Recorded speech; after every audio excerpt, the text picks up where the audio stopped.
जी का मैसेज आया। हाँ, क्या आया मैसेज?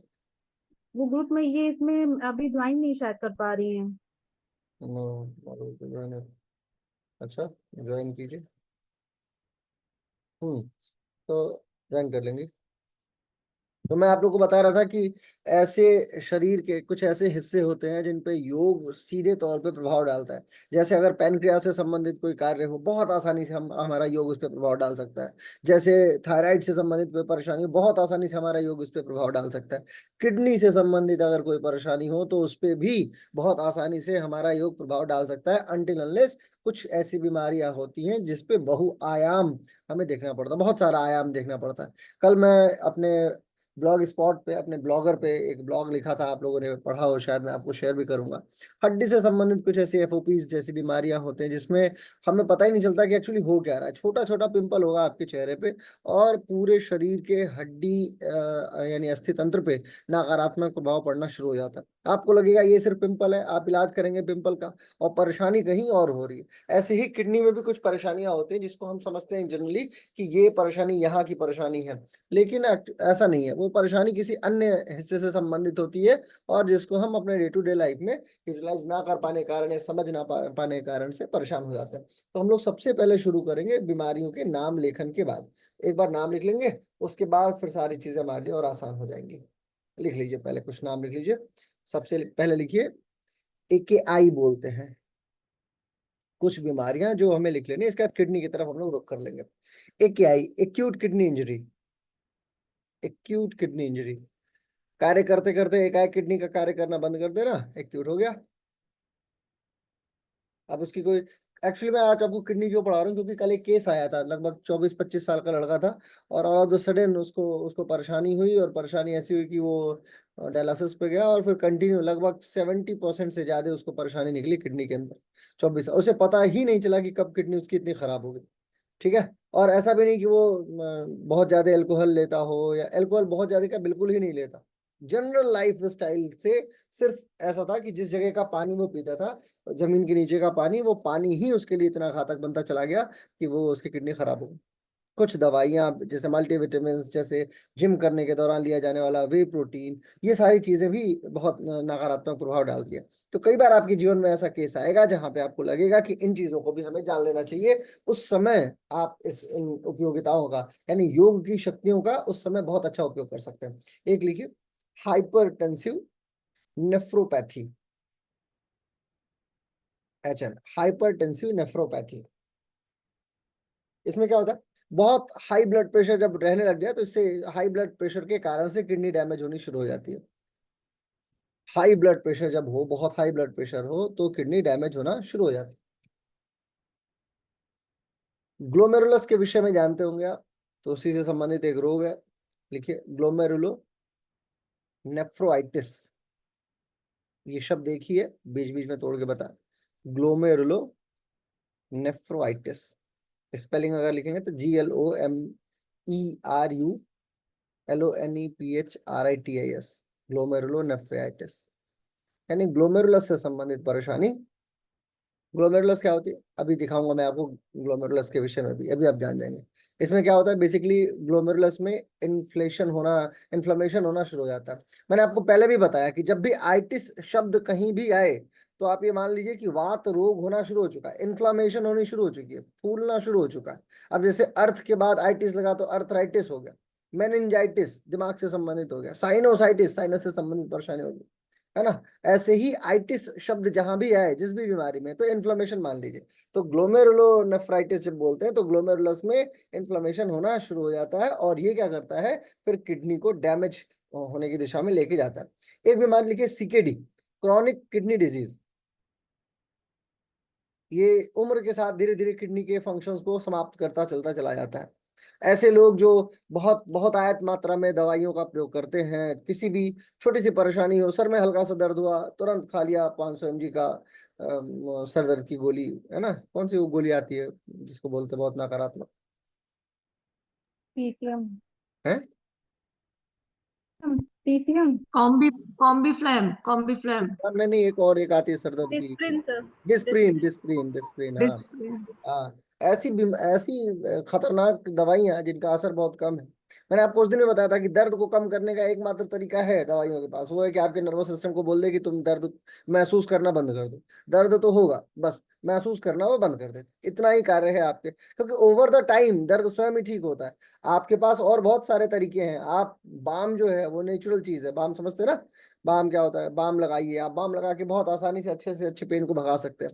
और आप जान के आश्चर्य में हो जाएंगे कि कुछ ऐसे बाम होते हैं जिनकी क्वालिटी इतनी सुदृढ़, इतनी शानदार होती है कि अगर किसी को मस्कुलर स्पैज्म है, किसी की मसल्स जो है वो एकाएक टेढ़ी होने लग जाए, उसमें काम करना बंद कर दे, बहुत बहुत टेंशन हो जाए, बहुत तनाव हो जाए, बाम वो गुण रखता है अपने अंदर। बाम की पूरी फैमिली, इसमें वॉलिनी है, इसमें जो जो भी पूरी फैमिली है ना बाम वाली, जो अलग अलग जो भी जेल्स होते हैं, ये पूरी फैमिली, इनमें से कौन सा काम करेगा ये ईश्वर जाने या आप जाने कि आप किस तरीके का उपयोग कर रहे हैं। एक्चुअली इसमें क्या होता है, पिपरामिंट का बहुत बड़ा उपयोग होता है। बाम बनेगा, आपको ठंडक अगर लगा रहा है तो इसका मतलब उसमें गारंटेड पिपरामिंट है। पिपरामिंट जो है वो एक आयुर्वेदिक औषधि है। और पिपरामिंट यदि आपके मसल्स में, मांसपेशियों में गया, तो आप ये समझिए कि आपके बहुत बड़े हिस्से को बहुत आसानी से वो टैकल डाउन कर सकता है। इवन सर्वाइकल जैसे पेन में भी, अगर सर्वाइकल हो, किसी की गर्दन ऊपर ना उठ रही हो, अगर 3 से 4 बार बाम से संबंधित मसाज कर दिया जाए तो बड़े आसानी से आप उस परेशानी को डाउन कर सकते हैं। और वहीं आप दवाओं के प्रयोग में जाते हैं तो वो फिर आपकी परेशानी का सबब बना ही रहेगा, क्योंकि उसको वो एरिया ही नहीं मिल पाएगा, क्योंकि ऑलरेडी ब्लड फ्लो वहां नहीं हो रहा है, इसी कारण वहां प्रेशर बन रहा है। तो ऐसे ही सीकेडी होता है, क्रॉनिक किडनी डिजीज के विषय में बता रहा हूँ कि कई बार ऐसा होता है कि उम्र के साथ फंक्शन कम करना, काम करना बंद कर देता है। अब बाम जैसी चीजें क्या इसमें उपयोग में आती है वो भी मैं भी आपको बताऊंगा। ठीक है, आपको ये बात पता है कुछ लोग नशे के तौर पे भी यूज करते हैं इन चीजों को, बाम ही खा जाते हैं नशे के लिए। बहुत क्यों? क्योंकि ये क्या करता है, अंदर जाके और नर्वस सिस्टम को शून्य करने की कोशिश कर देता है। तो लोग क्या करते हैं, यही सब दवाइयां पी के, ड्रग्स, इसी को बोलते हैं ड्रग वाले। एक लिखिए सीकेडी का बाद पीकेडी, पॉलीसिस्टिक किडनी डिजीज। ये पॉलीसिस्टिक तो नाम सुना सुना सा लग रहा है। जब ओवेरियन हो जाता है तो ओडी से बोल देते हैं इसको, ओवेरियन डिजीज। जब केडी हो जाता है, किडनी डिजीज, तो polycystic kidney disease. Genetic disorder बोला जाता है। इसमें क्या होता है, बहुत सारे सिस्ट हो जाती है किडनी में। ठीक है, बहुत सारे सिस्ट, पुरुषों को सिस्टिक बीमारी होने की संभावना यही होती है। ठीक है, बाकी सिस्ट महिलाओं में ज्यादा उत्पन्न होता है, सिस्ट पुरुषों में बहुत ज्यादा कदा देखा जाता है, लेकिन सिस्ट यदि हो सकता है तो वो किडनी के अंदर ही सिस्ट हो सकता है। सिस्ट तो समझते हैं ना, थोड़ा थोड़ा थोड़ा अशिष्ट चीज जो निकल जाती है ना उसकी शिष्टता गायब हो जाती है, तो इसलिए उसे सिस्ट बोलते हैं। ऐसे ही कह रहा हूँ। आगे लिखिए, इन्फेक्शंस, किडनी से संबंधित इन्फेक्शन, इसको पायो पाइलिनोफ्राइटिस बोलते हैं शायद, या कुछ ऐसा ही बोलते हैं, लेकिन किडनी इन्फेक्शन आप लिख लीजिए सिंपल। बैक्टीरिया इसका कारण बनता है, खाद्य पदार्थ में जाने वाला बैक्टीरिया, ब्लड के अंदर जाने वाला बैक्टीरिया किडनी को इन्फेक्ट कर देता है।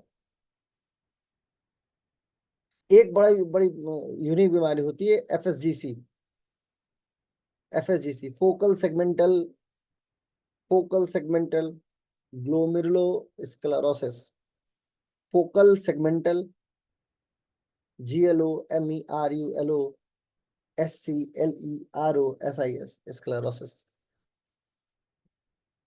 इसमें क्या होता है, स्कैटर्ड हो जाती हैं जो किडनी की जो जो जो उसकी जाली होती है वो चौड़ी होती चलती चली जाती है। ठीक है, इसको कैसे पतला रखें वो भी बड़ा, जैसे छन्नी है तो आटा जिससे आप छानते हैं ना, आटे वाली जो छन्नी होती है उसमें और चाय वाली छन्नी में अंतर होता है ना, डिफरेंस होता है। ठीक वैसे ही ये जो चाय वाली छन्नी है वो आटे जैसी, मतलब चौड़ी होती चलती चली जाए, तो वो एफएसजीसी के तहत आ जाता है। ठीक है, एक एक लिखिए अल्पोर्ट सिंड्रोम, ये भी यूनिक रेयर बीमारी है, अल्पोर्ट सिंड्रोम। इसमें आंख से संबंधित परेशानी दिखने लगेगी, होगा किडनी में, लेकिन आंखें कम देखना शुरू कर देंगी, सुनाई कम देने लग जाएगा। जेनेटिक कंडीशंस इसमें जो है वो परेशान हो जाते हैं, यानी जीनोम से संबंधित ये ठीक किया सकता है इसको, जीन्स। अच्छा, ये जब जो भी मैं जीन्स बोलूं जब भी, तो ये बात आप याद रखिए कि मैं अगर जीन्स बोलूं तो आप उसे धारणा और ध्यान समझिएगा। अगर मैं कोई भी परेशानी जेनेटिक, जीन्स, जीनोम्स ये सब यूज कर रहा हूँ एनाटॉमी में, तो आप उसे धारणा और ध्यान में ही मान के चलिएगा कि ये किस चीज से ठीक हो सकती है, वो है धारणा और ध्यान से। मेडिटेशन और मेंटलिटी डेवलपमेंट, धारणा के विषय में आप जानते हैं बाखूबी। ध्यान की ऐसी अवस्था जो ध्यान का 90% से 95% हिस्सा लेके चली जाती है। जब मैं आपको ध्यान करा रहा हूँ कि बैठिए ध्यान की कक्षा में बैठते हैं, तो आप ये समझिए कि एक्चुअली मैं आपको ध्यान की कक्षा में नहीं, धारणा की कक्षा में बैठा रहा हूँ। मैं आपके साथ में ये बताने की कोशिश कर रहा हूँ कि आंखें बंद कीजिए, कमर गर्दन सीधी कीजिए, भावना कीजिए कि ईश्वर की अप्रतम ऊर्जा आपको छू रही है, आपके अंदर प्राण ऊर्जा का प्रवाह होता चलता चला जा रहा है, आपके अंदर ये हो रहा है वो हो रहा है, ये तमाम चीजें, और आप सोच रहे हैं। तो ये सारे सोचने की क्षमता इज ऑल अबाउट धारणा, मेंटल डेवलपमेंट। ध्यान क्या होगा? इसी मेंटल डेवलपमेंट की प्रक्रिया में एक ऐसा क्षण आएगा जहां पे आप जगह तो रहेंगे, लेकिन आप ब्लैंक हो जाएंगे। आपके पास कुछ भी नहीं बचेगा सोचने को, और कुछ भी नहीं बचेगा सुनने को, कुछ भी नहीं बचेगा देखने को, कंप्लीटली ब्लैंक। तो यही जो मेंटल डायलेमा हो जाता है, जहां पे आप शून्य हो जाते हैं, विचार शून्यता की परिस्थिति, धारणा के दौरान विचार शून्यता की परिस्थिति ध्यान कहलाती है। ये बात याद रखिए अपने जीवन में। हम लोगों ने बहुत, अभी मैं थोड़े दिन पहले, मतलब कल परसों में जहाँ पे था, ऊपर हिमालय की पहाड़ियों में, तो वहां पे एक स्थान है, नीम करोड़ी बाबा से तकरीबन 2-3 किलोमीटर ऊपर जाके किनारे से झरना नदी बहती है, वहां से पार करके हम लोग गए। तो वहां ध्यान लगाने के लिए आपको किसी ऊर्जा की, किसी शब्द की आवश्यकता नहीं है, किसी धारणा की आवश्यकता नहीं है। क्यों? क्योंकि कल कल करती हुई गंगा नदी की धारा, हिमालय की गोद, है ना, सूर्य की शानदार छाया, खूब सारी ऊर्जा। आप आंख बंद कीजिए और धीरे धीरे आप देखेंगे कि कपल ऑफ मिनट्स लगेगा ज्यादा ज्यादा, और आप विचार शून्य होते चलते चले जाएंगे। विचार शून्यता। तो जब भी जीन्स की बात आती है, जब भी हम लोग जीन्स से संबंधित कोई बात करते हैं, तो अपने जेहन में ये बात बिठा लीजिए कि हम उसे धारणा और ध्यान से ठीक कर सकते हैं, और ये क्षमता अभूतपूर्व होती है। इस क्षमताओं में अभिवृद्धि करने के लिए हमें सिर्फ और सिर्फ अपने आसन, प्राणायाम और मुद्रा के द्वारा अपनी ऊर्जा को अभिवृद्धि करना है। क्यों? क्योंकि जैसे ही हमने कोई पोस्चर लगाया, कोई भी हमारी जो भी मुद्रा है हमने लगाया, इसका मतलब हम कनेक्ट कर गए। जैसे मेरे लैपटॉप को अगर चार्जर में लगाना है, तो मेरे को एक सॉकेट ढूंढना होगा जहां पे मुझे उसको प्लग इन करना होगा। लेकिन उस प्लग इन के दौरान क्या हो रहा है? प्लग इन की विद्युत बह रही है, हम सिर्फ प्लग इन कर रहे हैं, और वही ऊर्जा हमारे लैपटॉप में भी आने लग जाएगी। ठीक ऐसे ही आपके शरीर में आपकी जो मुद्रा होती है, ये मुद्रा ऐसी ऐसे ही प्लग इन सेंटर्स माने जाते हैं। जब आपका हाथ खुला हुआ है तो ये कुछ ऊर्जा नहीं ले रहा, लेकिन जैसे ही आप किसी के हाथ को छूते हैं तो ट्रांसफर शुरू हो जाता है इंस्टेंट। जैसे जिसके पास एप्पल का फोन होगा वो ये बात जानता होगा। आजकल एप्पल वाले ये बना चुके हैं ना गुण, क्या करते हैं, उसको आप रखिए बस, अब तो उसमें चार्ज करने वाली सुई लगाने की जरूरत नहीं है। फोन उठाइए, फोन उठा के उसके ऊपर रख दीजिए, और फोन रखिए, वो देखिए चार्ज होने लग जाएगा। होता है ना? एप्पल वाले लोग ये बात जानते होंगे। मतलब आप सिर्फ छूते ही ऊर्जा ट्रांसफर होना शुरू हो जा रहा है, और उतने 5000 mAh की बैटरी फटाफट फटाफट चार्ज हो जा रही है। माने विद्युत का ऐसा कनेक्शन ऐसा बना रखा है उन लोगों ने। तात्पर्य यह है मेरा कि आपके शरीर में भी ऐसे ही ऊर्जा के तंतु हैं, आपको इनको एक्टिवेट करने की पुरजोर कोशिश करनी चाहिए। और जब आप ये कोशिश कर लेंगे, तो ऐसे एल्पॉर्ट सिंड्रोम जैसी बीमारियां जो जेनेटिक जीनोम्स के कारण से परेशान करती हैं आपको, वो नहीं होंगी। ठीक है, चलिए आगे लिखते हैं। एक एक लिखते हैं RCC, renal cell carcinoma. RCC, renal cell carcinoma, CARCINO में। ये कैर्की शब्द जहां भी आया, इसका मतलब कैंसर से संबंधित मान लीजिए। ये किडनी के अंदर कैंसर होने की संभावनाएं देता है। एक है यूनिक बीमारी again, nephrotic syndrome. Nephrotic syndrome आपने सुना होगा, बहुत सारा प्रोटीन निकलना शुरू हो जाता है यूरिन से, पेशाब से प्रोटीन निकल रहा है। श्वेत प्रदर महिलाओं में सामान्यतः एक बीमारी देखी जाती है, यूरिन करने के बाद सफेद सफेद दाग का लग जाना, जिस जगह पे यूरिनेशन, फ्रिक्वेंट यूरिनेशन होता है, श्वेत प्रदर बोलते हैं उसे। ये नेफ्रोटिक सिंड्रोम है। हाई कोलेस्ट्रॉल इसका मूल कारण है ना। हो सकता है ब्लड में प्रोटीन ज्यादा बह रहा हो, पच ना रहा हो, ये सब इसका कारण माना जाता है, और ये नेफ्रॉन्स को फिर प्रभावित कर देता है। लिहाजा आपके शरीर से प्रोटीन का बहिगमन होना शुरू हो जाता है, और इसको भी कंट्रोल किया जा सकता है। हमारे पास योगा में इसका आयुर्वेदा में इसका बहुत बढ़िया तरीका है। फिर लिखिए RAS, अगला रेनल आर्टरी स्टेनोसिस, रास, रेनल आर्टरी स्टेनोसिस। इसमें क्या होता है? आर्टरीज जो होती हैं आपकी ब्लड की, वो पतली होती चलती चली जाती हैं, इतनी पतली हो जाती है कि किडनी को चाहिए अगर 5 लीटर खून दिन में, तो ये पहुंचाती है 2.5 लीटर। अब इस चक्कर में किडनी जो है वो क्या ही करे बेचारी, वो परेशान हो जाती है। आप इसको कैसे ठीक कर सकते हैं? कोई भी आसन करेंगे, अगर आप 1 घंटा आप चल भी रहे हो ना, आप उठी बैठी भी कर रहे हो, आप सांस ले भी छोड़ रहे हो, तो भी ये नहीं होगा। मतलब अगर आप बिल्कुल आलसी के, मतलब आलसी प्रो मैक्स हो चुके हैं आप, कि दिन भर आपका काम, सुबह उठे, मोबाइल चलाया, फिर लैपटॉप पे बैठ गए, फिर वहीं बेड पे सो गए, तो ही आप इस बीमारी से प्रताड़ित होंगे। लेकिन अगर आप थोड़ा बहुत भी चलते हैं, थोड़ा बहुत भी, तो ये परेशानी होने की संभावना लगभग कम है। लेकिन अगर कोलेस्ट्रॉल आपके शरीर में ज्यादा है तो भी ये परेशानी हो जाएगी। ब्लड का किडनी तक पहुंचना रास को रास नहीं आता, अगर वो कम पहुंचेगा तो रास को रास नहीं आएगा, यानी रेनल आर्टरी स्टेनोसिस होना शुरू हो जाएगा। ऐसे ही होता है कि केटीए केटीए लिखिए, kidney tubular acidosis, kidney tubular acidosis. Acidosis का मतलब एसिड्स को और जो भी उसके अंदर यूरिन के अंदर विजातीय द्रव्य है उसको छानने की क्षमता को ही भूल जाना, माना वो ये कार्य ही भूल जाए कि हाँ मुझे करना क्या था। जैसे चार्जर को हमने लगा दिया चार्जिंग में, लेकिन उसके पास विद्युत आ रही है और ये भूल जाए कि मेरे को ये विद्युत कहाँ पहुंचाना है, किस लिए क्या मेरा काम है जीवन का। सर विजातीय द्रव्य को? विजातीय द्रव्य को बाहर निकालने की क्षमता खो देना।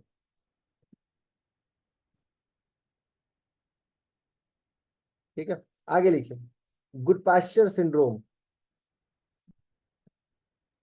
गुड पास्चर सिंड्रोम ये ऑटो इम्यून डिसऑर्डर है। इसमें क्या होता है, एंटीबॉडीज खुद ही अटैक कर देती हैं किडनी के ऊपर और लंग्स के ऊपर। ठीक है,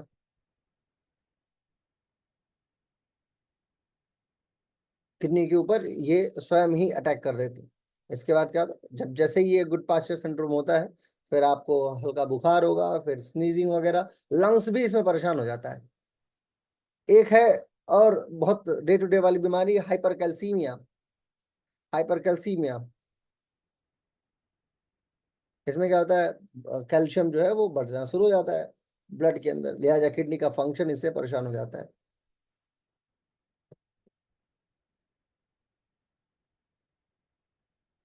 अब जनरली कैसे हम ये सारी बातें जान सकते हैं क्या होता है, तो सबसे पहले लिखिए, एक छोटी सेटिंग लिखिए, केएफटी टेस्ट के द्वारा, किडनी फंक्शन टेस्ट हम कराते हैं, उसके द्वारा ये सारी बीमारी तुरंत जान लेते हैं। किडनी से संबंधित अधिकतर बीमारियों को जानने की क्षमता केएफटी टेस्ट में होती है। अब इसमें क्या क्या होता है, 1 2 3 4 करके लिखते चलते चले जाइए, 12 13 चीजें लिखते हैं। पहले लिखिए सीरम क्रिएटिनिन, जो आप क्या होगा, हाँ हाँ मुझे पता है कुछ क्वेश्चन होगा, जरूर पूछिए।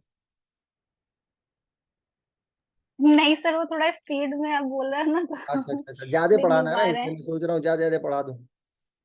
ज्यादा पढ़ाना है ना हम लोग को, ऊर्जा लेके आए हो ना, तो इसलिए थोड़ी सी ऊर्जा तेजी से निकलती है। जब आप लाइट भग जाए तो इन्वर्टर से चलने वाला पंखा देखिए बहुत तेज शुरुआत में चलता है, लेकिन धीरे धीरे जैसे जैसे लाइट 4 5 घंटे गायब हो जाए तो फिर पंखा खुद ही बताने लगता है, अरे अब तो ज्यादा ही हो गया, बस करो जल्दी दो मेरे को।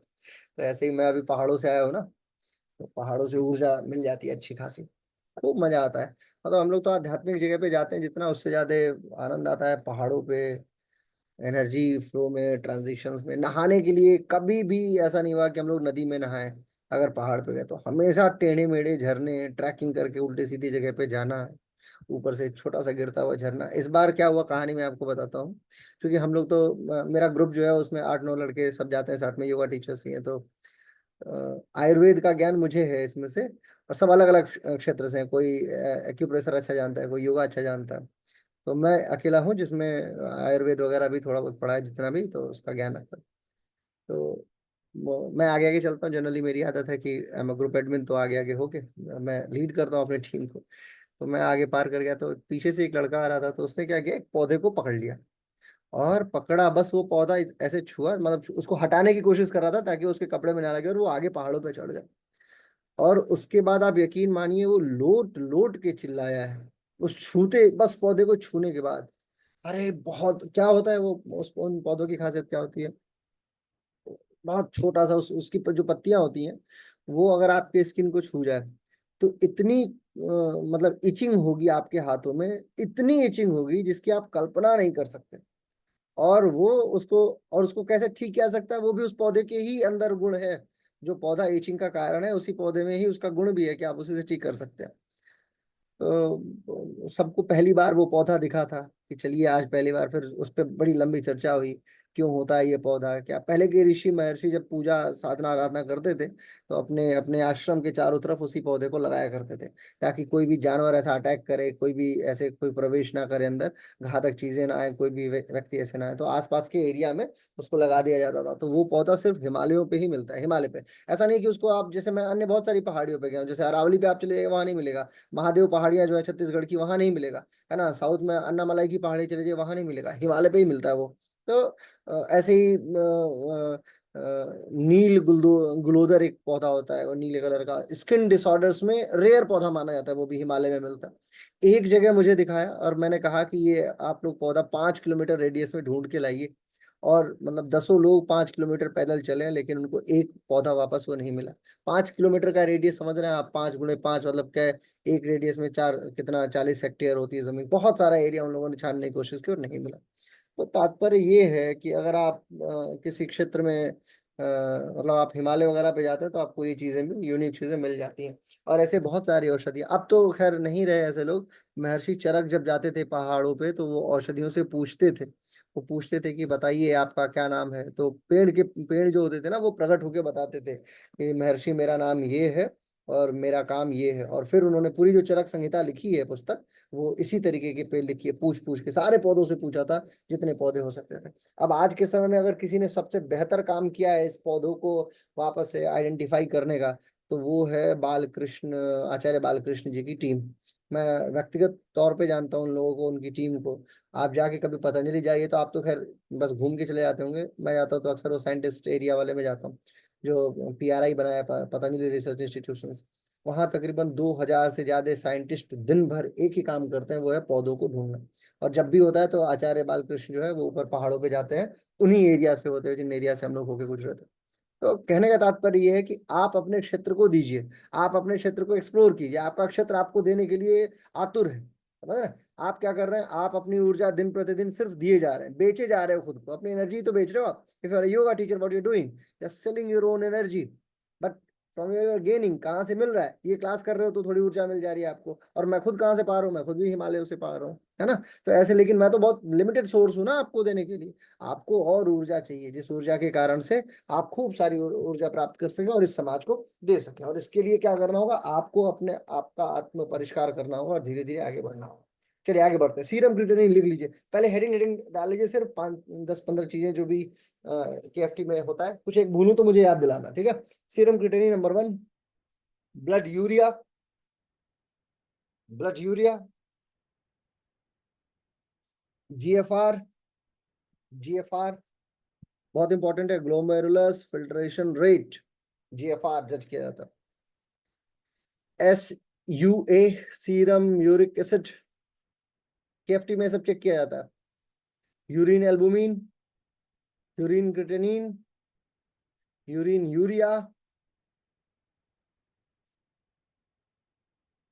रिपीट करता हूँ, urine albumin, urine creatinine, urine urea.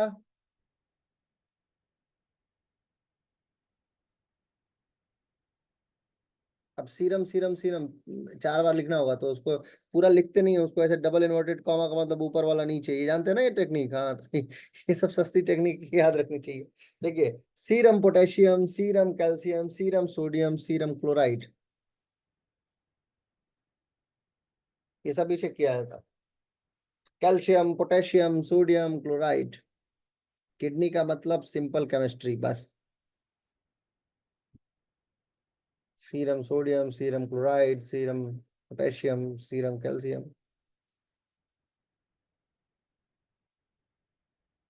हो गया।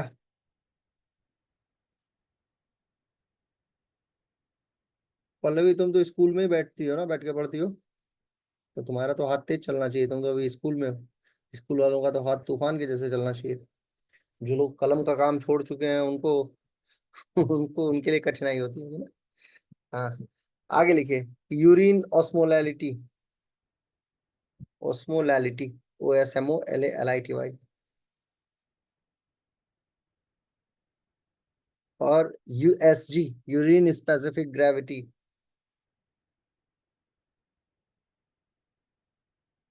कई लोगों का बहुत गाढ़ा यूरिन होता है, बहुत पीला, बिल्कुल गाढ़ा, वही है ये। यूरिन पीएच बहुत जरूरी, power of hydrogen, urine pH. बस इतने में आप पूरी किडनी की औकात जान जाएंगे कि वो क्या चीज है, कैसे क्या कर रही है। ठीक है, अब एक एक लाइन इनके विषय में लिखते रहते हैं। सीरम क्रिटेनिन क्या करता है? ये ब्लड के अंदर क्रिटेनिन को जांचता है, ब्लड के अंदर क्रिटेनिन को जांचता है। मसल्स मेटाबॉलिज्म के द्वारा उत्पन्न, मांसपेशियों के मेटाबॉलिज्म के द्वारा उत्पन्न, लिख लीजिए, मांसपेशियों के मेटाबॉलिज्म यानी उपापचय के द्वारा उत्पन्न वेस्ट प्रोडक्ट को भी ये जांचता है।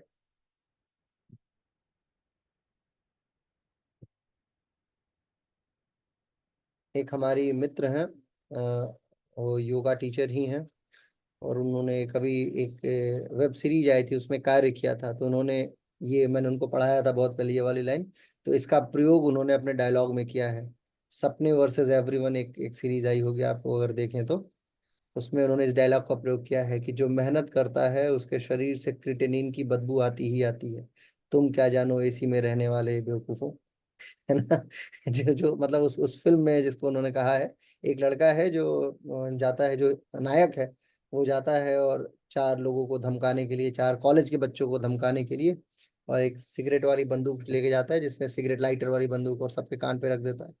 तो लड़कियां बोलती हैं कि तुम मेरे से दूर हटके मेरे को शूट करो क्योंकि तुम्हारे शरीर से बदबू आ रही है। तो वहां पे वो इस डायलॉग का प्रयोग करता है, जो बेसिकली मैंने उनको कभी पढ़ाया था, और उन्होंने मुझे ये बताया भी कि ये डायलॉग मैं क्रिटेनिन वाला प्रयोग करते हैं। व्हाट दैट मीन कि अगर आप मेहनत करोगे तो आपके शरीर से एक खुशबू आएगी जिसको आप बदबू कहते हैं इन जनरल, क्रिटेनिन की बदबू। ठीक है, मेटाबॉलिज्म के द्वारा।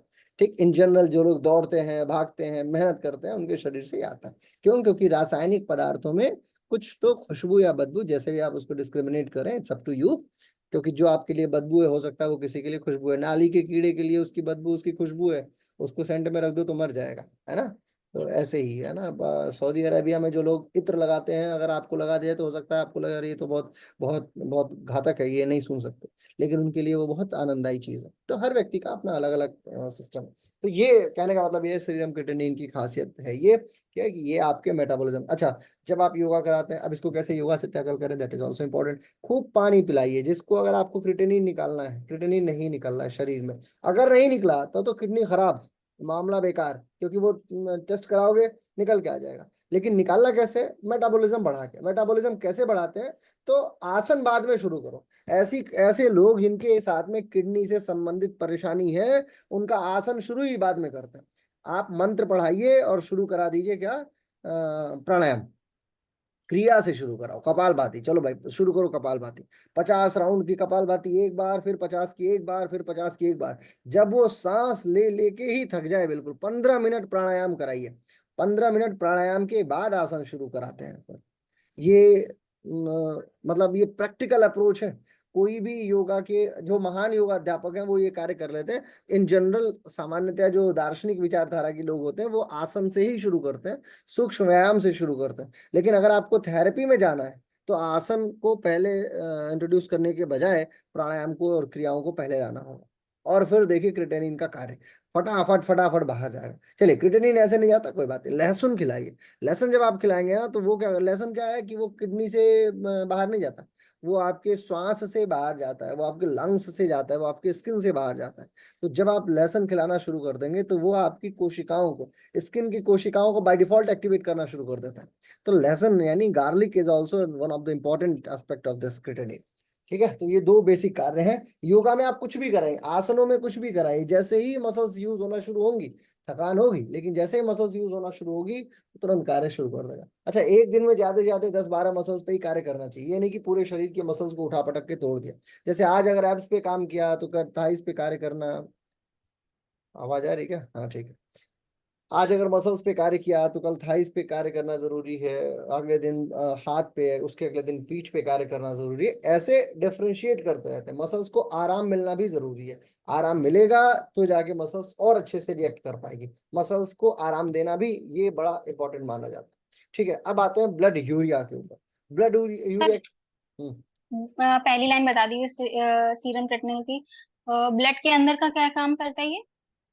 ब्लड के अंदर का नहीं, जैसे जो भी क्रिटेनिन है आपके मसल्स से, जो भी मेटाबॉलिक रेट के बाद निकली हुई चीजें हैं, जो क्रिटेनिन है, जो जो में आपके ब्लड के अंदर जो क्रिटेनिन की उपस्थिति है, उसको क्या करता है, रेक्टिफाई करता है। उसे एक्सेस हो जाए तो उसको बाहर बहिष्कृत करने का। लेकिन कई बार ऐसा होता है कि ब्लड में बहुत क्रिटेनिन दौड़ने लग जाता है, तो आपको वो कैसे हटाना है वो मैं तरीका बता रहा था कि आपके पास दो तीन रास्ते हैं। ठीक है, एक तो है कि लहसुन का उपयोग बना दीजिए, दूसरा ये है कि आप उससे एक्सरसाइजेस कराइए, आसन के बजाय प्राणायाम से शुरू कराइए। ठीक है, ये सब कार्य करता है। ब्लड यूरिया लिखिए अगला। अगेन किडनी के ऊपर इम्पैक्ट डालता है। क्यों? क्योंकि इसमें यूरिया प्रोडक्शन ज्यादा हो जाता है। जब आप बहुत नाइट्रोजीनियस पदार्थ खाना शुरू कर देते हैं, नाइट्रोजीनियस पदार्थ खाना शुरू कर देते हैं, जैसे रहर की दाल या प्रोटीन, मान लो आप प्रोटीन जब आप एक्सेस लेना शुरू कर देते हैं, रहर की दाल का नाइट्रोजन सबसे बेहतरीन सोर्स है। रहर की दाल तभी होती है, अच्छी रहर की दाल तभी बनेगी जब वो नाइट्रोजन वाले जमीन में हो, क्योंकि उसकी जो जड़ें होती हैं, राइजोबियम वगैरह होता है उसमें, तो नाइट्रोजन की उपस्थिति के कारण ही रहर की दाल बहुत शानदार कार्य करती है। इसलिए योगा में नहीं, हर शास्त्र में ये माना गया, वो जो ग्रीन वाली दाल होती है मूंग की, उसको भिगो के उसको उसको खाना प्रेफर करते हैं, क्योंकि उसमें नाइट्रोजन का प्रोडक्शन थोड़ा सा कम होता है, तो किडनी के ऊपर बहुत इंपैक्ट नहीं डालता है। हालांकि रहर की दाल इजीली और सस्ती अवेलेबल होती है, तो लोग उसके प्रोटीन को ज्यादा यूज करते हैं, जबकि मूंग की दाल जो होती है वो ज्यादा फायदेमंद है। और यदि उसके अंदर वो अंकुरित हो जाए तो क्या ही गजब प्रोटीन है। ठीक है। कई बार ऐसा होता है कि जब बहुत एक्सेस मात्रा में प्रोटीन शरीर में जाने लग जाती है, तो शरीर में ब्लड यूरिया बढ़ जाती है। अब यूरिया को बढ़ाने का तरीका, यूरिया को घटाने का तरीका क्या है? वो है अगेन आपकी एक्सरसाइजेस। जितना आसन कराएंगे और पानी पिएंगे, पानी पीना है खूब और आसन करना है खूब, बस दो ही तरीके हैं इसके। आसनों में क्या क्या आसन कर सकते हैं, कैसे कौन सा आसन करें कि ठीक होगा? तो किडनी के ऊपर सीधे कोई इम्पैक्ट डालने वाला वो नहीं करता। रुकिए मैं आपको एक चीज दिखाता हूँ, आप जरा सा देखिए, फिर आप ये बात समझ जाएंगे कि मैं क्या आपको बताना चाहता हूँ। ये मैडम दिख रही है आपको? दूर करता है। ठीक। किडनी का पहला हिस्सा यहाँ, ये जो हिस्सा है पर्टिकुलर इस एरिया से, इधर से और इधर से, इन दोनों हिस्सों से पुरुष बॉडी ले लूं क्या? उनके पुरुष बॉडी बोला था।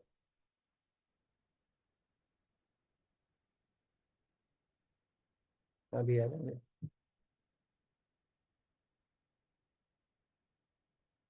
आ जाओ।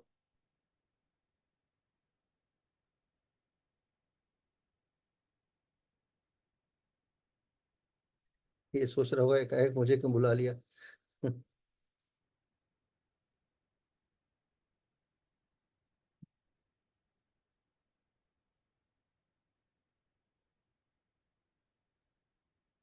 ये आजकल टेक्नोलॉजी ने बहुत हेल्प कर दी है चीजों को आसान करने में। ये आ गया। ठीक है, तो दूर हो जी। अब इसको दिखाता हूँ मैं, देखिए इधर से दिखाता हूँ, ठीक है, पीछे से। क्या दिखने लगा? मांसपेशियां दिखने लगी ना आपको? दिख रही है मांसपेशियां? क्लियर है? अब इसकी मांसपेशियों को भी हटाते हैं।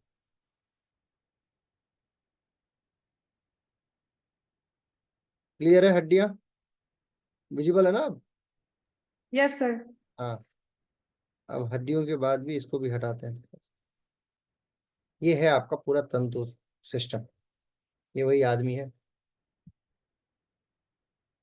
महिला को इसलिए हटा दिया क्योंकि अगर आप महिला को देखते तो आपको अपने फेस से भरोसा उठ जाता कि एक्चुअली अंदर से आप ऐसे है ना, इसलिए महिला को हटा दिया। ये है वो पुरुष। ठीक है, अब इनकी किडनी दिखाता हूँ मैं कहाँ पे। ये किडनी दिख रही है आपको? देख रहा? यस ऐसे ही सर। एक किडनी यहाँ भी है, ये देखिए किडनी। अब मैं उनकी सारी चीजों को गायब करता हूँ।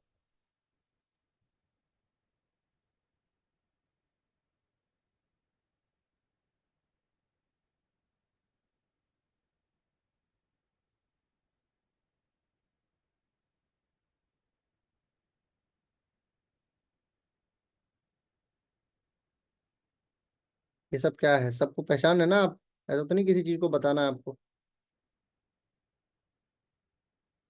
एक एक चीज देखिए, सब विना आवाज है आपकी। Small intestine jejunum.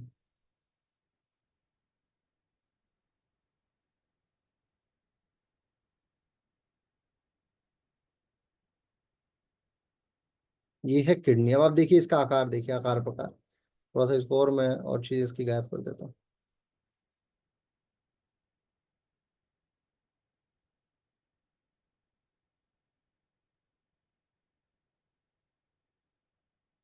अब समझ में आ रहा है?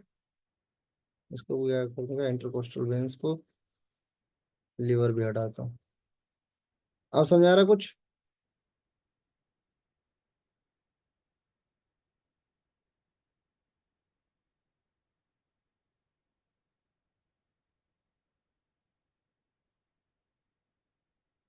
दिख रही है किडनी कैसे है? Yes sir. हम्म।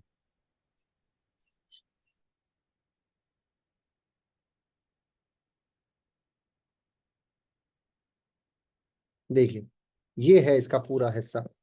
अभी किडनी के ऊपर ये तो दो ग्रंथियां हैं, दो ग्लैंड्स हैं। अगर इसको मैं थोड़ा सा ऐसे ऐसे दिखाऊं तो आप ऐसे समझ जाएंगे। ये देखिए, देख पा रहे हैं आप? ये साइड से कैसे है, हल्की सी टेढ़ी सी सेटल है ना ये। हमें क्या यस लगता है, हमें लगता है कि हम सीधा सीधा देख पा रहे हैं, सर। है ना? ऐसा नहीं है, हल्की सी टेढ़ी है। अब आप अपने आसनों का चयन कीजिए, किस तरीके का आसन जो है वो आप चयन करेंगे तो आपके लिए बेनिफिशियल होगा। अपने आसनों का चयन करके देखिए आप। देख रहे हैं ना आप? सीधे तौर पे अगर मुझे इसके इस हिस्से पे प्रभाव डालना है तो मेरे लिए बहुत कठिनाई होने वाली है। क्यों? क्योंकि फिर जितना ही हम इसके पास जाएंगे, ये देख रहे हैं आप? अब इसमें बहुत सारी चीजें, क्या क्या है। सबसे पहले तो ये आपकी जो भी ये येलो कलर का दिख रहा है, ये क्या है, कौन बताएगा? ये जो येलो कलर का कहाँ पे सर?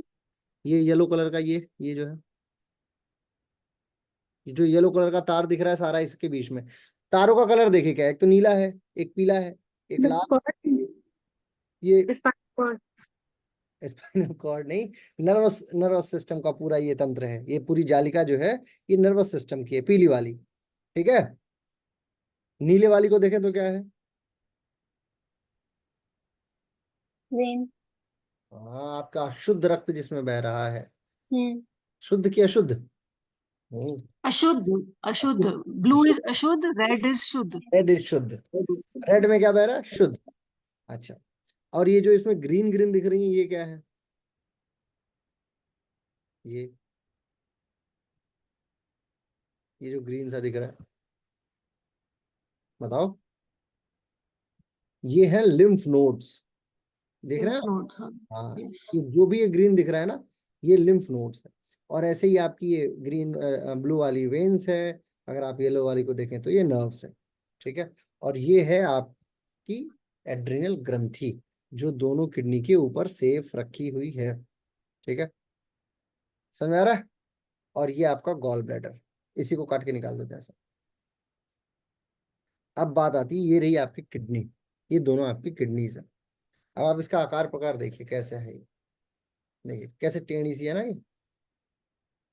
और ये आपकी क्या है बीच वाली? ये कॉर्ड। ठीक है, स्पाइनल कॉर्ड ड्यूरा मैटर। ये ऊपर से भी हटेगी, अगर इसको हटा दिया जाए यहाँ से तो ये अंदर से फिर आपको पूरा दिख जाएगा। ये देख रहे हैं आप तंतु? अब यस अगर सर। एक यहाँ इसको और थोड़ा सा बड़ा करके देखते हैं। देख, आपका आसन जैसे ही आप प्राणायाम फूकना शुरू करते हैं ठीक है, तो आपके लिम्फ नोड्स के ऊपर पहला इम्पैक्ट आना शुरू हो जाता है।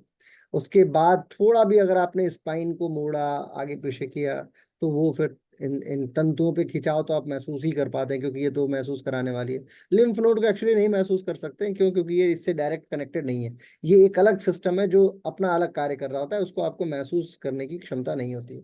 किडनी में सीधे तौर पे कोई भी ऐसी तंत्रिका नहीं है जो डायरेक्ट इसको टच करती हो, इसलिए आप इसके दर्द को या उसको बहुत पीड़ा को नहीं महसूस कर पाते हैं, क्योंकि ब्लड में है ये सारा सिस्टम।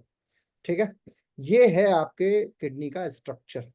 अब जो भी आप खाते पीते हैं, जैसे आपने कोई भी चीज पी, कोई भी चीज खाई, तो वो जब भी वो अपने पूरे मेटाबॉलिक प्रोसेस से होकर गुजरता है तो किडनी को 4 प्रकार के तंत्रों से कार्य करना पड़ता है। सबसे इंपॉर्टेंट तंत्र तो इसका ये वाला हिस्सा है, जो ये ग्रंथि है। क्यों? क्योंकि ये आपको बताता है कब भागना है, कब आना है, कब डर डर आपके अंदर आ रहा है, सांप दौड़ा लिया, कुत्ते ने दौड़ा लिया, चीते ने दौड़ा लिया, तो आपको यही है जो आपको बताएगी कि चलो रन, तो रन करना शुरू कर देते हैं आप। ठीक है, इसके बाद फाइट एंड फ्लाइट। हाँ, फाइट एंड फ्लाइट, एड्रेनलिन जो हार्मोन्स होता है, तो वो इस तरीके का हार्मोनल इम्पैक्ट क्रिएट करता है, लिहाजा सारी की सारी तंतुएं जो है वो आपके अंदर एक ऊर्जा भरती हैं और आप भागना शुरू कर देते हैं। ठीक, उसके अलावा कुछ प्रेशर्स वगैरह भी होता है जो आप महसूस कर पाते हैं। इनके अंदर देखिए ब्लड वेसल्स, अब देख रहे हो ये इतनी छोटी सी नलिका है, वहिका है कि आप इसका अंदाजा नहीं लगा सकते, इतना जूम करने के बाद तो मैं आपको इतना दिखा पा रहा हूँ।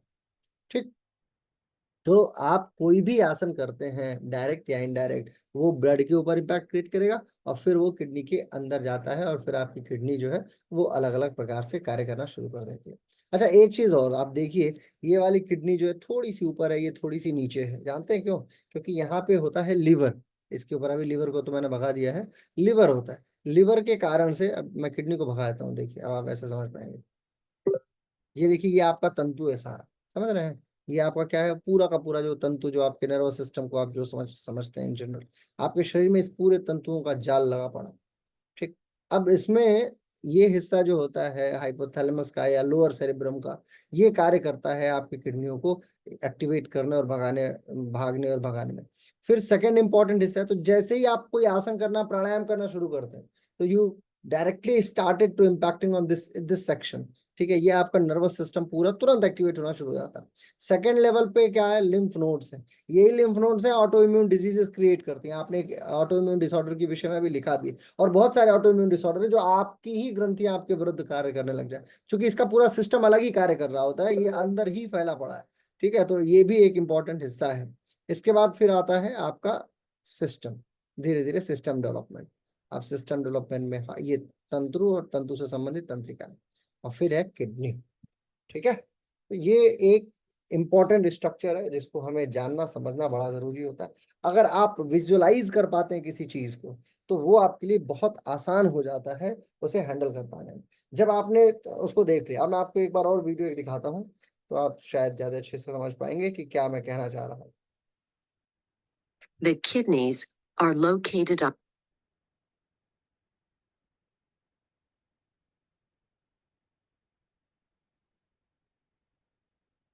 एक चीज,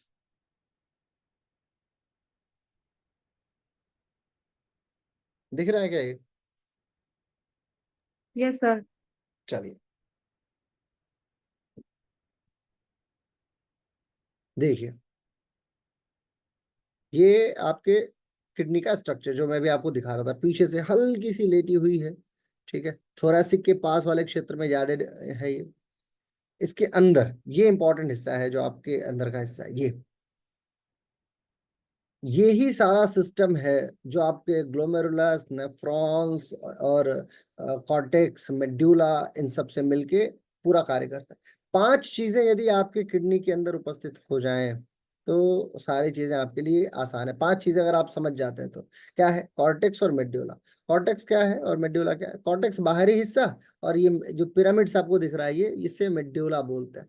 मेड्यूला का ठीक होना बड़ा जरूरी है, और ये किससे ठीक हो सकता है? इसके ठीक होने का सबसे बेहतर तरीका है जौ, अभी मैं बताऊंगा उसके विषय में भी। इसको अगर आप ठीक रखना चाहते हैं तो जौ इसका सबसे बेहतर तरीका है। और ये, इसको एक वैज्ञानिक थे हेनले, लूप ऑफ हेनले बोलते हैं, अभी उस तक भी पहुंचे। अभी देखिए, थोड़ा सा हम लोग अंदर जाते हैं, ठीक है, इसके आर्टरीज के अंदर, इसके थ्रू मेडुला के अंदर। ये है आपका पूरा लूप ऑफ हेनले, और इसमें जो छोटा सा हिस्सा दिख रहा है गोला गोला, ये ग्लोमेरुलस है। ठीक है, इस ग्लोमेरुलस के अंदर ही सारी प्रक्रियाएं होती है। अब इसको भी अगर हम इसके अंदर लेके जाएं, तो आप देखेंगे यहाँ मिलेगा आपको नेफ्रॉन्स, इसको रेनल कॉर्पस्कल्स भी बोलते हैं। इसके अंदर मिलता है नेफ्रॉन, भारी तत्व इधर ब्लड के साथ जो भी चीजें आ रही हैं वो इसके अंदर आके, और इतना छोटा हिस्सा है ये कि जो भी बड़ा पदार्थ होगा यूरिया और इससे संबंधित, वो इधर बाहर निकल जाता है, ये यूरिन के थ्रू बाहर चला जाता है, और बाकी सारी चीजें क्या है, वो यहाँ पहुंच जाती हैं। ये पहुंचता है यहाँ पे, और इसके बाद ये धीरे धीरे ब्लड आपका फिल्टर होके बाहर चला जाता है, लिहाजा इसको फिल्टर्ड ब्लड बोलते हैं। और ब्लड के अंदर उपस्थित जितना भी ये आपको येलो पदार्थ या बेकार पदार्थ दिख रहा है, ये बाहर हो जाता है, और ये प्रोसेस कंटिन्यू चल रही होती है। इसी को ग्लोमेरुलस और इसके अंदर नेफ्रॉन्स बोलते हैं। नेफ्रॉन्स जो इसके अंदर की भी और थोड़ी सी गूढ़ संरचना में आप चाहेंगे तो उसे देखेंगे। ठीक है, ये पूरा सिस्टम कंटिन्यू कार्य कर रहा होता है। धीरे धीरे धीरे धीरे यूरिनरी टैप बढ़ती चली जाती है और फिर आपको फ्रिक्वेंट यूरिनेशन या यूरिन जैसी संभावनाएं दिखती हैं और फिर आप यूरिन जाते हैं। ठीक है, प्रोसेस समझ में आ रहा है पूरा। अब इसी में कई बार ऐसा होता है कि आप कैल्शियम बहुत ज्यादा एकत्रित करने लग जाएं तो वो यहाँ आती है, फिर यहाँ से बाहर जाके किसी भी एरिया में वो फंस जाता है और फिर होता है, जन्म लेता है क्या, फिर जन्म लेता है किडनी का पत्थर, kidney stone. Stone, kidney stone. और उसे ठीक करने के लिए फिर आप भागते हैं। किडनी को ठीक करने का सबसे बेसिक और बेहतरीन तरीका है जौ। मैंने आपको पहले बताया कि जौ यदि आप प्रयोग करते हैं तो जौ आपके लिए बहुत शानदार कार्य करता है, बहुत शानदार कार्य करता है। कुछ और हम लोग लिख लेते हैं, दो चार चीजें।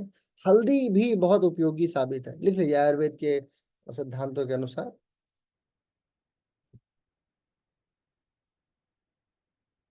आयुर्वेद के सिद्धांतों के अनुसार जौ सबसे बेहतरीन चीज मानी जाती है, जौ सबसे बेहतरीन चीज। फिर मेथी का दाना, अंग्रेजी में इसे शायद फेन्यूग्रीक बोलते हैं। मेथी का दाना, हल्दी, हल्दी, अदरक, लहसुन, नीम। नीम का जो वो आता है ना, जो नीम का जो फल होता है, उस फली को अगर आप पीस के और उसे पीते हैं तो किडनी की परेशानी, बड़ी से बड़ी परेशानी बहुत आसानी से खत्म हो जाती है। और कोशिश करना चाहिए कि एक वर्ष में ऐसे आड़े तिरछी चीजें हैं जो आपको लगे कि नहीं पीना है, उसको जरूर पी लें। ठीक है, एक दो दिन का व्रत रखिए और हल्का सा नीम का वो जो फली होती है, नीम की फली को एकत्रित कीजिए। महुआ जानते हैं, महुआ, महुआ भी आपके, महुआ जानते हैं, जानते हो कि नहीं बताओ, हाँ नहीं, महुआ हाँ। ये ऐसा जानते हाँ, हैं। तो महुआ जो है उसका उसका भी अगर, उसको भी अगर आप पीते हैं, उसका भी लिबोरी, लिबोरी। है, क्या करें, महुआ भी आपके लिए बड़ा लाभकारी होता है। ठीक है, उसके बाद एक मोरिंगा होता है, मोरिंगा के विषय में जानते हैं? यस सर, हाँ ड्रम मोरिंग, स्टिक वाली। हाँ हाँ हाँ, मोरिंगा, मोरिंगा बहुत बेहतर कार्य करता है। आंवला, अगर आप आंवले का जूस पीते हैं तो किडनी का बहुत बड़ा हिस्सा ठीक रह सकता है। आंवला, आंवले का जूस। अब ये जो बाबा रामदेव का जो आता है वो भी पी लीजिए, उसमें भी कोई परेशानी नहीं है। और अगर आपको नेचुरल आंवला मिल जाए तो नेचुरल आंवला आपकी किडनी को हमेशा युवा ही रखेगा, यानी किडनी की उम्र नहीं बढ़ती अगर आप आंवला पीते हैं तो। आंवला से बेहतर कोई, अगर एक आंवला प्रतिदिन आप खाते हैं तो फिर आप जीवन में कभी वृद्ध होने की संभावनाओं को भूल जाइए। बहुत संभावना होती है कि आपको 90% रोग जो है वो समाप्त हो जाते हैं। हाँ जी अंकिता जी। सर इसको कितने कितने दिन ले सकते हैं, जैसे कि एक हफ्ता तो लेंगे एक चीज ना? ऐसा नहीं है कि उसको रेगुलर लेना है, जैसे कोई किडनी से संबंधित परेशानी में है तो उसको ये चीजें इंट्रोड्यूस कर दी जाती हैं कि आप अपने डाइट में अन्य चीजों को घटा दीजिए और इन चीजों को बढ़ा दीजिए। ठीक है, सर जहाँ आंवला नहीं मिलता है वहां पर आंवले का पाउडर वर्क करेगा, हाँ वही जो करेगा, जूस करेगा? आंवले का कोई भी रूप वर्क करेगा, आंवले का कोई भी स्वरूप वर्क करता है, चाहे मुरब्बे के रूप में क्यों नहीं खा लेता। अच्छा, क्या क्या चीजें हैं जो नहीं खानी चाहिए, वो बड़ा जरूरी है। सबसे ज्यादा जरूरी है पोटेशियम, जिसमें बहुत पोटेशियम हो, जिन भी खाद्य पदार्थों में, जैसे आपका केला ही क्यों ना हो जाए, टमाटर हो गया, एवोकाडोस हो गए, इनमें हाई पोटेशियम माना जाता है। तो जैसे ही किडनी परेशान हो तो सबसे पहले इनको टाटा बाय बाय कर दीजिए, इन चीजों को। ठीक है, इसके अलावा कुछ चीजें जैसे पालक हो गई, इसके अंदर भी पोटेशियम मिलता है। बीन्स हो गई, लेंटिल्स हो जाती है ना, और क्या, दुबई में क्या मिलता है, क्या बोलते हैं, छुआड़े को, dates, dates, dates high potassium माना जाता है, डेट्स नहीं खाया जाता है। जैसे ही किडनी से संबंधित परेशानी आनी शुरू हो जाए तो प्रोटीनियस चीजों का भी त्याग आपको करना पड़ता है इनिशियल स्टेप में, जिसमें पनीर हो गया, इवन दूध ही हो गया, उसका भी त्याग करना पड़ता है। और मीट मसाला, मुर्गा मुर्गी मछली, ये सब तो जीवन में कभी खाना ही नहीं चाहिए, लेकिन इस समय तो बिल्कुल नहीं खाना चाहिए। ठीक है, कोई भी फ्राइड आइटम आपके लिए घातक हो सकता है, कोई भी फ्राइड आइटम। ठीक है, कोई भी फ्राइड तेल में तली हुई चीजें वो आपके लिए घातक है। और बाकी अल्कोहल के विषय में तो आप जानते ही हैं, अल्कोहल आपके लिए घातक है ही है। ठीक है, कोई भी आर्टिफिशियल एडहेसिव वाली चीजें, कोई भी आर्टिफिशियल चीजें, जैसे किसी का मौसम चल रहा हो, आप ठंड का, और आप पी रहे हैं अनार का जूस, फ्लेवर्ड अनार का जूस, समझ ना, वो बिल्कुल नहीं। अब जैसे ये चाहे रियल जूस ही क्यों ना हो, रियल जूस जो आता है वही क्यों ना, उसका उसका भी अभी हमारा जो स्कूल है वो एनजीओ, तो एक दिन एक फोन आया किसी रियल जूस की कंपनी के मार्केटिंग हेड की तरफ से कि आइए हमारे पास, हम चाहते हैं 200-300 बोतल हमारे पास रियल जूस है, डोनेट करना। हम लोग सोचे यार बड़ा देव मानुष है ये, तो 200 बोतल रियल जूस 100 रुपए के हिसाब से तो बड़ा। पहुंचे वहां से, पैक भी करा लिया, लेके भी आ गया, गाड़ी बुक की, एक छोटा हाथी वो बोले, और देखे कि उसमें एक्सपायरी डेट 1 महीने की बची हुई। ठीक है, अब मैंने कहा क्या आदमी है ये, मतलब दान भी लोग तब करते हैं जब बिल्कुल सड़ने वाला समय आ जाता है। तो मैंने कहा चलो ठीक है, फिर हमने कैंप लगा के लोगों को बांटा है। लोगों को भरोसा नहीं हो रहा था कि रियल जूस जो है कोई ऐसे बांट सकता है। मैंने, ले जाओ आज ही पी के खत्म कर दो। तो ये सब भी समाज है। तो ऐसे रियल जूस वगैरह, मतलब इस तरीके की चीजें भी आपको नहीं ले। मैं किसी ब्रांड को नकारात्मक नहीं कह रहा हूँ, हालांकि ये रिकॉर्डिंग तो प्राइवेट रहेगी, लेकिन फिर भी मैं इस चीज से पहले बता दूं, क्योंकि पता लगे रियल जूस वाला मेरे पे केस कर दे, है ना, कि मेरे ब्रांड को बेकार कह रहे। ठीक, इन चीजों का जितना मैंने आपको बताया, कोशिश कीजिए कि इनको। सर अच्छा, वो तो फॉस्फोरस रियल में वाली ही चीज बेकार है ना। क्या सर कह रहे? रियल में ही बेकार है, उसमें सब इंग्रेडिएंट्स भी लिखे होते हैं बेकार वाले, कुछ रियल नहीं में भी लिखे होते हैं। क्या चीज? तो रियल हो कोई भी पैकेज, कोई भी चीज हाँ हो, हाँ उसमें हाँ, इंग्रेडिएंट्स में ही कोई लिखा भी है, होता है कि हाँ वो कोई भी। बेकार है। अरे इंग्रेडिएंट्स आजकल तो क्या है कि अ, मतलब हम लोग जहाँ अपने ब्रांड के लिए पोस्टर वगैरह छपवाने जाते हैं ना, तो वहां पे मैं देखा एक प्रोटीन वाले का भी पोस्टर छप रहा था। तो मैंने उससे पूछा कि अरे ये तो मतलब बहुत बड़ा ब्रांड है, नाम नहीं ले रहा हूँ, बहुत बड़ा ब्रांड है इसका, आप पोस्टर छापते हो क्या? तो वो बोला हाँ हाँ, हमारी दुकान बड़ी है। तो तब तक संयोग से वो आ गया पिक करने वाला। तो मैंने बोला अरे ये आप इसके मतलब कौन है? तो वो बोला हाँ ये हमारा ही है। जब वो चला गया तो मुझे उस प्रिंटर ने बताया कि अरे ये क्या करेगा, इसका अपना कोई दूसरा ब्रांड खरीदेगा सस्ता वाला, ठीक है, चांदनी चौक की मार्केट से प्रोटीन का डब्बा जो होता है, सस्ता ब्रांड खरीदेगा, उसका लेबल हटाएगा और इस ब्रांड का लेबल चिपका के और अपनी दुकान पे रख देगा। लोग आएंगे, टोटल इसकी कॉस्ट कितनी हुई, 1500 रुपए का इसने प्रोटीन खरीदा 5 किलो, और ये बेचेगा 8000 रुपए का, लेबल लगवा रखा है प्रिंट। और लोग आएंगे और लेबल ही तो देखेंगे, लेबल देखेंगे, ऐसा थोड़ी कि आपके अंदर कोई स्कैनर लगा पड़ा है आप ये जान जाओगे। भाई मान लो मेरे पास में कोई चीज है, अब ये क्या है, ये क्या है, चलो जो भी है, ये आयुर का कोई तेल रखा हुआ है मेरे घर वालों ने, ठीक है। अब इसका मैं ब्रांड इसको सर ये एस्ट्रिंजेंट है, एस्ट्रिंजेंट। जो भी है मुझे नहीं पता किस लिए है, ये क्या है, ये प्राकृतिक का सर ये, एस्ट्रिंजेंट एक्सेस ऑयल हटाने के लिए फेस से, मेकअप हे एंड एक्सेस भगवान, ऑयल। मेरे घर में क्या बताऊं? मैं क्षमा प्रार्थी हूँ, लेकिन बहरहाल ये मतलब स्किन को ताजा रखने का जुगाड़ है ना। अब बताइए, तो इसको अब मान लीजिए मैं ये जो है इसको मैं निकालूं और इसके ऊपर मैं इसको लगा दूं कि कोई फेमस ब्रांड का शिफॉन लगा दिया, मान लो शिफॉन भी कुछ रखा हुआ है, तो शिफॉन का मैंने लगा दिया, वो महंगी चीज है, तो आपको लगेगा ना कि ये तो आयूर का था, ये 10 रुपए का था, और वो शिफॉन का लगा दिया तो ये 150 रुपए का बिकेगा। अब लेबल ही तो है जिसको निकाल सकता हूँ मैं, ठीक है। तो इसीलिए महंगी कंपनियां आजकल क्या करती हैं, महंगी कंपनियां वो वो ऐसा पैक ही बना देती है, पैक पे प्रिंट कर देती हैं इस तरीके वाली चीजों को, समझ रहे हैं आप? तो ऐसा ऐसा चलता है, फेक चीजें। तो कहने का मतलब ये है कि हमें अपने खाद्य पदार्थों को जितना हो सके प्राकृतिक रखने की कोशिश करना चाहिए। जितना आप प्राकृतिक रखेंगे उतना बेटर है। ये सब एस्ट्रोजेंट और एस्ट्रीजेंट, क्या नाम बताया आपने, एस्ट्रिंजेंट, कल से मेरे घर वाले, एस्ट्रिंजेंट जो भी है। सर।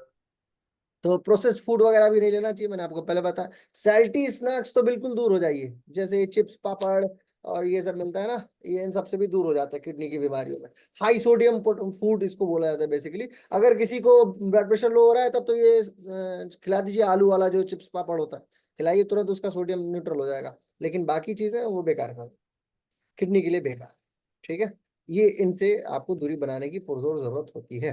मैंने आपको क्या क्या बता दिया, ये बता दिया किडनी की बीमारियां क्या क्या होती हैं, ये बता दिया किडनी का टेस्ट कैसे करते हैं, मैंने ये आपको बता दिया कि किडनी में क्या खाते हैं, मैंने ये भी आपको बता दिया किडनी में क्या नहीं खाते हैं, मेटाबॉलिज्म कैसे बढ़ाते हैं, दैट इज ऑल अबाउट आसना। बची बात आपकी किडनी के संबंधित की कौन कौन सा उसका अंग अवयव होता है, वो मैंने आपको एक आइडिया दे दिया, दिखा दिया है। कल की कक्षा में मैं आपको वो लिखवा भी दूंगा कि क्या क्या चीजें उसमें इंपॉर्टेंट है। क्या जरूरी है, बस किडनी है, कॉर्टेक्स है, मेड्यूला है, ग्लोमेरुलस है, और लूप ऑफ एनले है, और नेफ्रॉन्स है।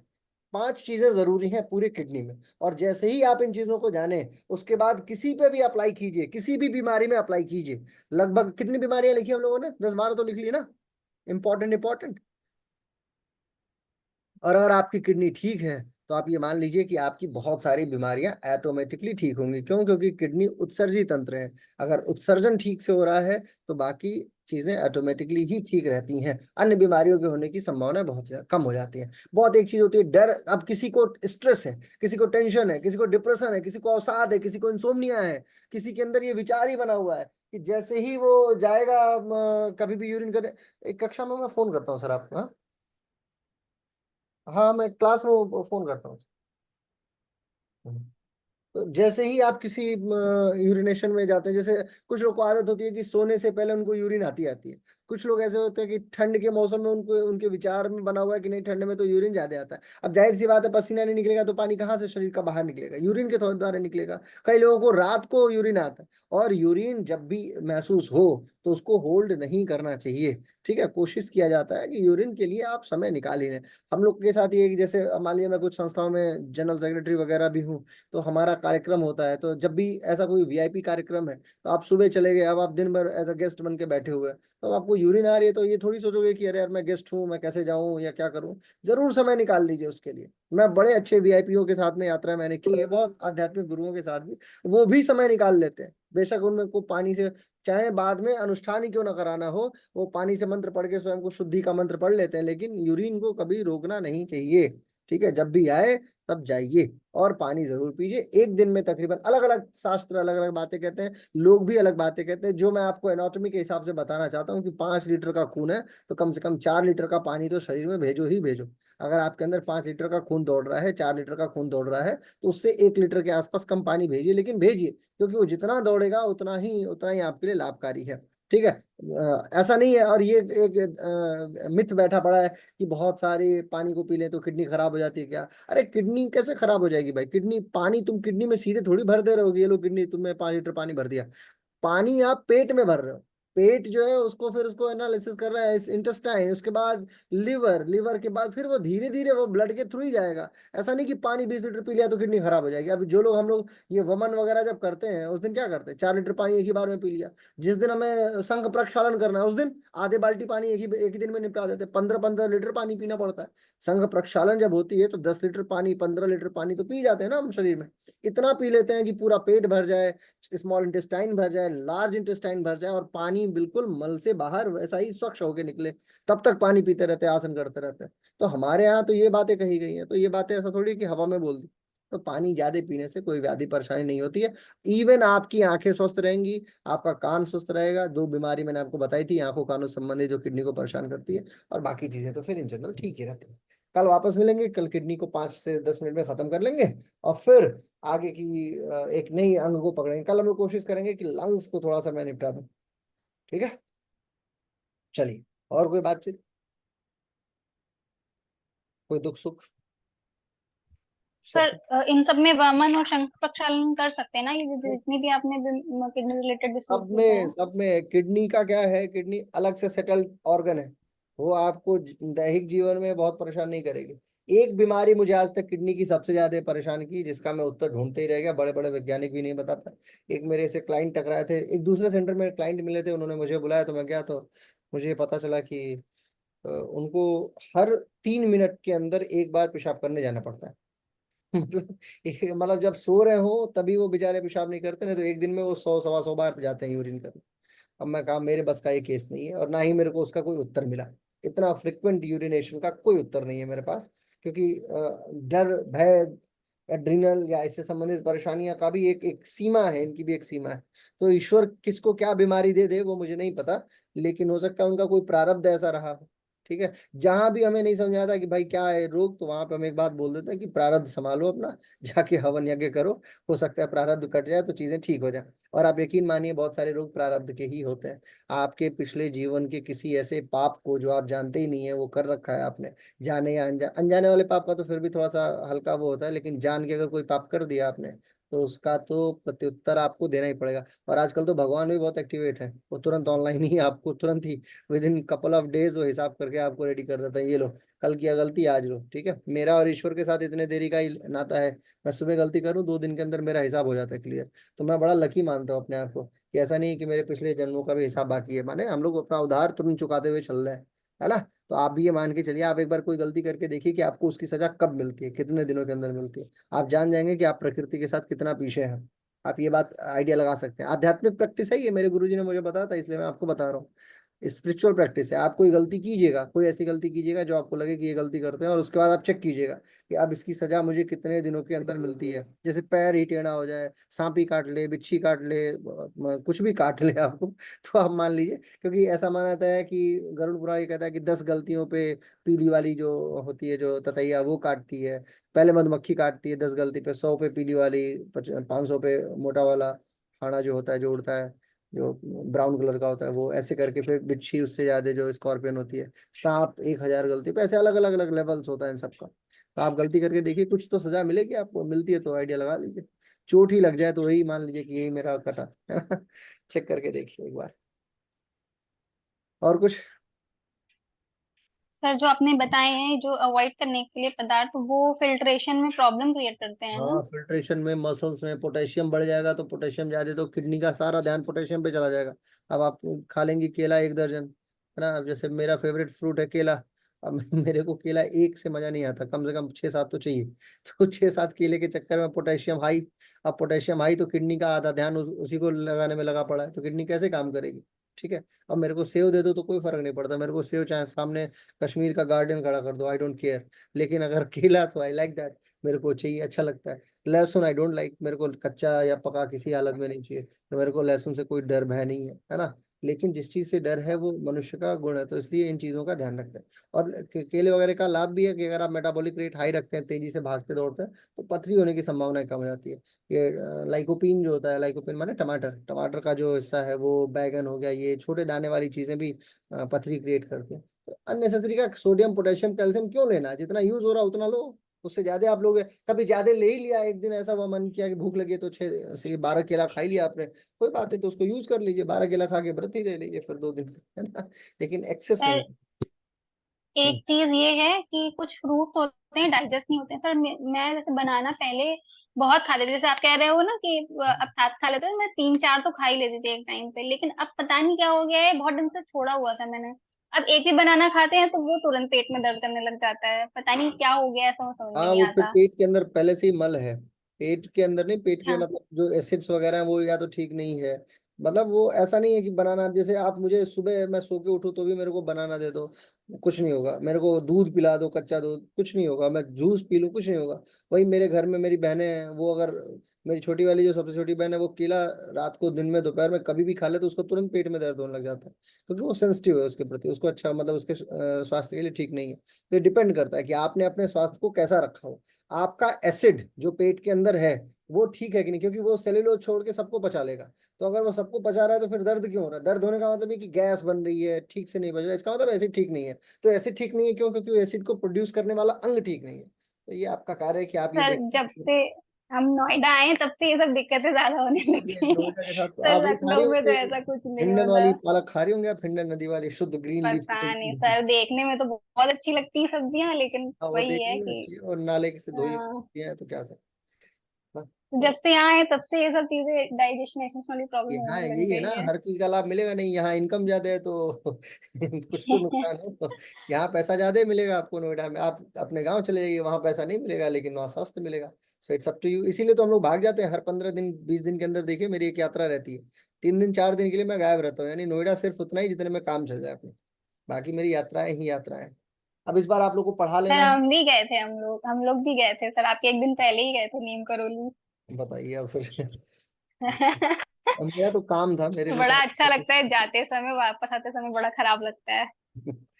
मेरा तो ऐसा था कि कुछ तंत्र योग से, असल में अब मैं थोड़ा सा स्विच कर रहा हूँ तंत्र योग की तरफ, क्योंकि मेरे कुछ जानने वाले लोग थे, कुछ छात्र ही हैं, उनको तंत्र योग की आवश्यकता थी, और मैं ढूंढते रह गया, लोग मिले ही नहीं ढंग के कि जो ये बता सकें, क्योंकि तंत्र योग, वैसे तो मैं सोच रहा हूँ थोड़ा थोड़ा तंत्र योग में प्रवेश करूं।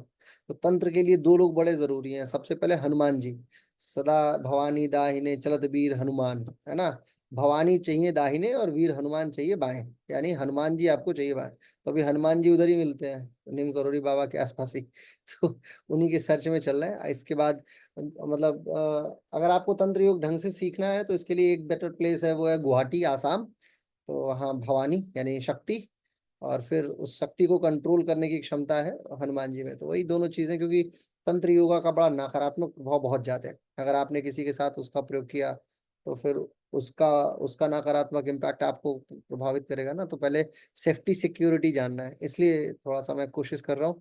तंत्र में लगेगा 2-3 साल लगेगा सीखने में, सीख और जाऊंगा। आप सीख के हमें सिखा दीजिएगा हाँ, मैं तंत्र सीख योग। के सिखाऊंगा तो नहीं, सीख के तो ठीक करूंगा, पहले 2-3 साल पहले प्रयोग करके चेक करूंगा। अभी आप लोग को एनाटॉमी सिखाना क्यों शुरू किया? क्योंकि पहले 10-12 साल मैंने उसको देखा, अनुभव किया, जाना क्या जरूरत है।